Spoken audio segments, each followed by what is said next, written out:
नमस्कार, एफएनओ की पाठशाला में आपका स्वागत है। मैं हूं मानसी दवे और वायदा बाजार की सेबी सीडी में पिछली सीरीज से ही हमने ऑप्शंस की शुरुआत की है। जी हां, फ्यूचर से हम आगे बढ़ गए हैं, ऑप्शंस तक पहुंच गए हैं और ऑप्शंस हमें सिखा रहे हैं जी बिजनेस के मैनेजिंग एडिटर अनिल सिंघवी जी। अनिल जी, प्रीमियम के बारे में आपने पिछली क्लास में बात की, अंत में बात की थी। हाँ, फ्यूचर्स में भी प्रीमियम सुना था और समझा था, तो ये ऑप्शंस में प्रीमियम अलग है? बिल्कुल अलग है। अच्छा। देखिए, फ्यूचर में प्रीमियम क्या है, आप कोई इंडेक्स या स्टॉक की फ्यूचर में ट्रेडिंग करते हैं जी, समझिए निफ्टी या कोई एचडीएफसी लिमिटेड, तो जो निफ्टी का स्पॉट प्राइस है या जो एचडीएफसी लिमिटेड का कैश मार्केट में प्राइस है, आमतौर पर उससे ऊपर ट्रेड करते हैं फ्यूचर्स में जी, है ना। तो उसको हम जो दोनों का गैप है, समझिए निफ्टी 11,100 है कैश में और फ्यूचर्स में 11,120 चल रहा है, तो वो 20 पॉइंट प्रीमियम हो गई। एचडीएफसी लिमिटेड 2,000 चल रहा है, वहाँ 2,005 चल रहा है, तो 5 रुपये प्रीमियम हो गई। हाँ। तो आमतौर पर थोड़ी सी ऊपर ट्रेड करते हैं, कभी कभी डिस्काउंट भी होता है, लेकिन आमतौर पर फ्यूचर्स थोड़े ऊपर ट्रेड करते हैं। तो ये जो गैप है उसको हम कहते हैं कि प्रीमियम पर ट्रेड कर रहा है। हाँ। लेकिन ये प्रीमियम किस चीज होता है स्टॉक में सीरीज के दौरान? दूसरी होती है टाइम वैल्यू की, यानी कि इंटरेस्ट कॉस्ट का थोड़ा सा उसमें पोर्शन होता है। लेकिन तीसरा इसमें एक फैक्टर और भी होता है कि तेजी या मंदी की किस तरह की पोजीशन स्टॉक में बनी हुई है। इन तीन चीजों को मिलाकर फ्यूचर्स की प्रीमियम होती है। ये तो फ्यूचर्स की प्रीमियम है, लेकिन ऑप्शंस की प्रीमियम बिल्कुल अलग है। अच्छा। हाँ, मतलब ऑप्शंस में प्रीमियम जो डिसाइड होती है वो इस बात पर डिसाइड होती है कि स्टॉक का या निफ्टी का करंट लेवल क्या है। ठीक है। फिर जैसा कि मैंने कहा, ऑप्शन है क्या? ऑप्शन एक हक है, राइट है, अधिकार है जी, जिसकी ट्रेडिंग होती है। तो वो कौन सा राइट, कौन सा अधिकार आप खरीदने या बेचने जा रहे हैं जी, किस प्राइस का खरीदने या बेचने जा रहे हैं। समझिए, जैसे मैंने आपको पेन का एग्जांपल दिया, लाइए पेन दीजिए मुझे। हाँ हाँ, मैंने आपको ये कहा, हाँ, आप जब चाहें ये पेन मुझसे 100 रुपए में खरीद सकती है जी। समझिए, इस पेन का भाव आज के तारीख में 100 रुपए है। ठीक है, 100 रुपए आज इसका भाव है जी। अब आपको ये पेन कितने रुपए में खरीदने का राइट लेना है मुझे?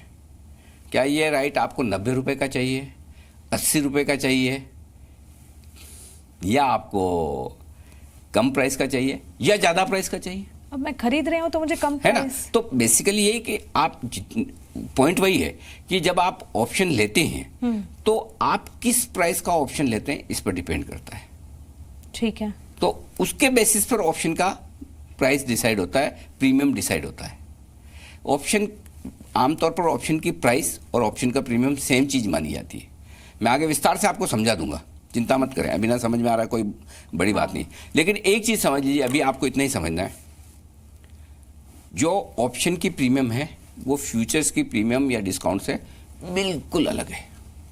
तो फिर अगर फ्यूचर में प्रीमियम है, ऑप्शंस में भी प्रीमियम है, हाँ, फ्यूचर में डिस्काउंट है, यहाँ पर भी डिस्काउंट है? बिल्कुल नहीं है। नहीं है? नहीं, बिल्कुल नहीं। अच्छा, तो डिस्काउंट किस बात का? प्रीमियम है, हक है तो। हाँ, आप कुछ ले रही है ना, हाँ, कोई राइट, कोई हक मांग रही है ना, उसके तो पैसे लगे ना मुफ्त। मैं ऐसे बिना मतलब आपको क्यों कोई हक दे दूं कि चलिए मानसी जी जो आपकी मर्जी आई करिए जी, उसके बदले में मैं कुछ न लूं। डिस्काउंट तो यहाँ नहीं हो सकता ना, डिस्काउंट हो नहीं सकता। यहाँ डिस्काउंट नहीं हो सकता, फ्यूचर्स में डिस्काउंट हो सकता है, यहाँ नहीं हो सकता। ठीक है, तो ये ऑप्शंस होते कितनी तरह के हैं फिर? अच्छा, 2 तरह के हैं। अब इसमें है ना, पहले तो मैं ऑप्शन किस तरह के होते हैं वो, इसके जवाब 2 हो सकते हैं। जो आमतौर पर आप समझते हैं वो होते हैं पुट और कॉल ऑप्शन, वो मैं आगे आराम से समझाऊंगा। वैसे जो ट्रेडर थोड़ा बेसिक जानते हैं पुट ऑप्शन क्या होता है, कॉल ऑप्शन क्या होता है, लेकिन ऑप्शन का जो कैरेक्टरिस्टिक्स जो होता है वो समझाऊं पहले। 2 तरह के ऑप्शन होते हैं, अमेरिकन और यूरोपियन। पुट कॉल को एक बार भूल जाइए। अच्छा, देखिए, हम ऑप्शन में क्या कहते हैं कि ऑप्शन में आप एक राइट को ट्रेड करते हैं, एक हक को, अधिकार को ट्रेड करते हैं। ठीक है, अब आपके पास वो भी तो है ना, वो हक या अधिकार आपको कब तक के लिए, किस समय के लिए, 1 महीना, 2 महीना, 3 महीना, 6 महीना, साल, 2 साल, 5 साल, किसी भी वक्त के लिए वो हक दिया जा सकता है, खरीदा बेचा जा सकता है। तो 2 तरह के ऑप्शन होते हैं। एक होता है अमेरिकन ऑप्शन। समझिए, मैं आपको ये बोलूं कि ये पेन आप 100 रुपए में मुझसे खरीद सकती हैं 3 महीने में। ठीक है, 3 महीने तक मैं कभी भी 100 रुपए में ये पेन खरीद लूं। 3 महीने तक खरीदना चाहती है या 3 महीने के अंत में खरीदना चाहती है? जब उसकी प्राइस कम होगी।